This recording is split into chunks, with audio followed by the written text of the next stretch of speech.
So the Zenless Zone Zero patch 2.4 livestream just ended, and in it they went over all of the cool new things that we can expect to see when the update arrives later this month. Now whether you missed it or you don't have time to rewatch it, I'll give you a quick rundown on everything covered on stream. First things first though, the redemption code is KRAMPUS with a K.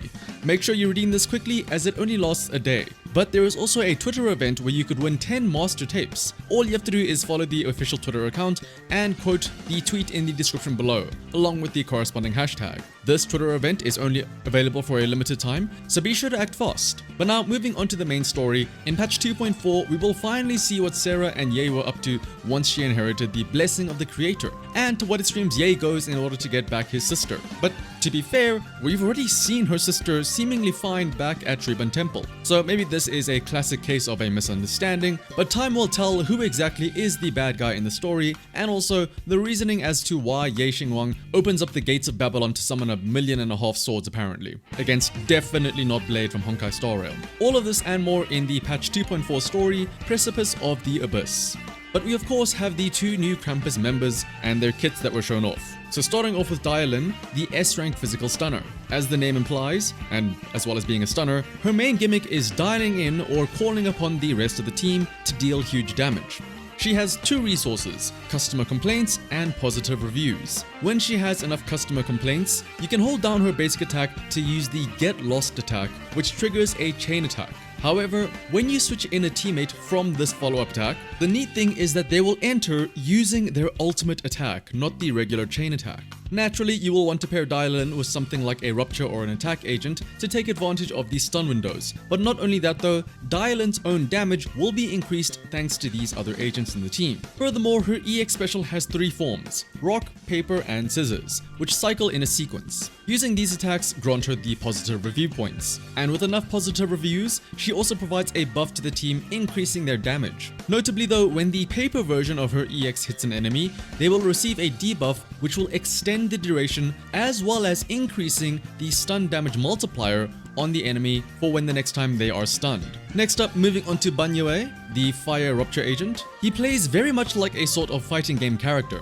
He has multiple sets of skills, where you perform a basic attack or a light hit and then a special attack for a heavy hit, letting you chain these hits freely to your heart's desire. Not only that though, but for the heavy hits, there is a timing based aspect to them too, where if you press the next attack at the right time, Banyue will combo out faster than normal. His EX special can also be used as a parry, letting you constantly go on the aggressive even when enemies are trying to fight back.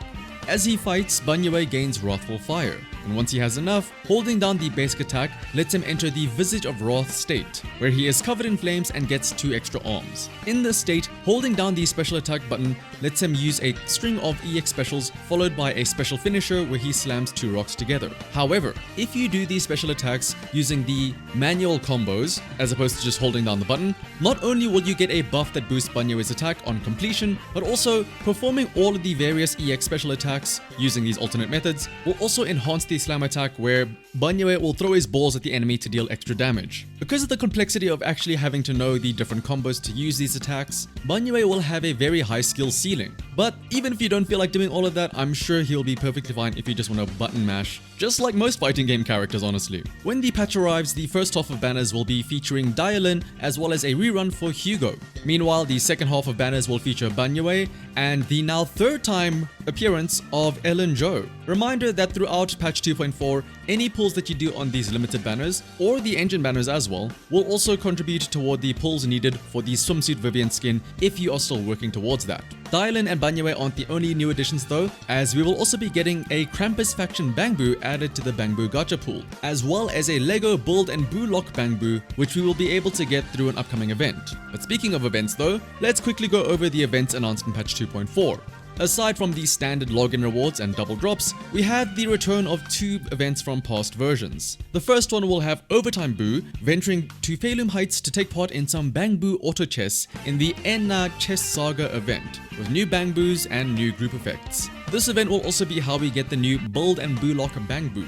Then we pay a visit over at Grace as she sets up another chance for some Bangboo mech combat in the Neo Golden Mecha event. And let's not forget about the Bunny Zhao, who is also a part of the KRAMPUS group in her event, 100% Miss Bunny. where you'll go around helping her out to investigate which businesses have some potential investment opportunities. Then there will also be an event revolving around Ye Xingwang, and I don't know where she's been hiding this entire time, but maybe she's forgotten what it's like to live in a society. So in the event Lightstream notes, you will take her out on several small dates around New Eridu to help her experience life in New Eridu. And then there is the usual HIA event, Simulated Sequence Showdown, which will be the classic event featuring combat trial stages that let you test out some new agents that you might not have. Obviously, a trial version of Dialin and Banyue will be included in these fights. And then some optimizations have been included into the game with the explicit reasoning that it is to help reduce the monotony of some of the more annoying and repetitive things in the game. The most important one being an inclusion of an auto management mode in the Shriban Temple. So with a single click, the temple will run by itself for 20 hours, meaning you just have to stop by the temple once per day to slowly progress through without having to worry about what to craft or what to send out expeditions for. And lastly, one of the Zenless Zone Zero story writers gave a brief Q&A at the end of the stream, shedding some light on some plot points as well as upcoming things to look forward to. Several questions were asked, but these were the most important ones in my opinion. The first was about the intelligent agents, similar to Fairy, and the response was that we can look forward to meeting other agents, possibly in the future. The next question was about Carol Anna and Helios Academy. Obviously, the siblings have some sort of special power, but Seed has been described as the legacy of Helios Academy, and this is because she was an incomplete test subject from the Academy, implying that both Seed and the siblings play some sort of special role in whatever grand plan was going on back then. The next, and probably the biggest question, was about the original Void Hunters, and whether or not they are still alive. The story writer themselves mentioned that some still remain, and that not only that, but we will actually have a chance to meet them in the future. So that definitely puts a nail into that argument, I suppose. And then lastly, what other agents can we expect to appear in Season 2?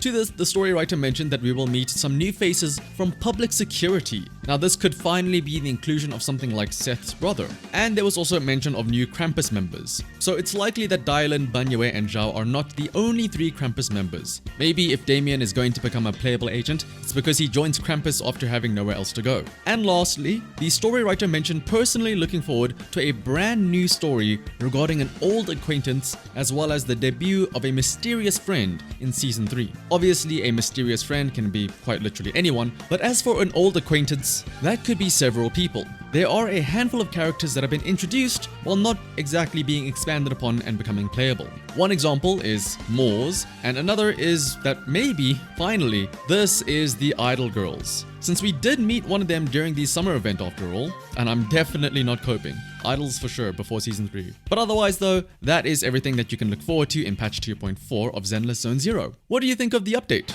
Are you excited? Do you like the looks of the new agents kits? Let me know down in the comments below. Otherwise, until next time, I'll see you all in the next video. Bye bye!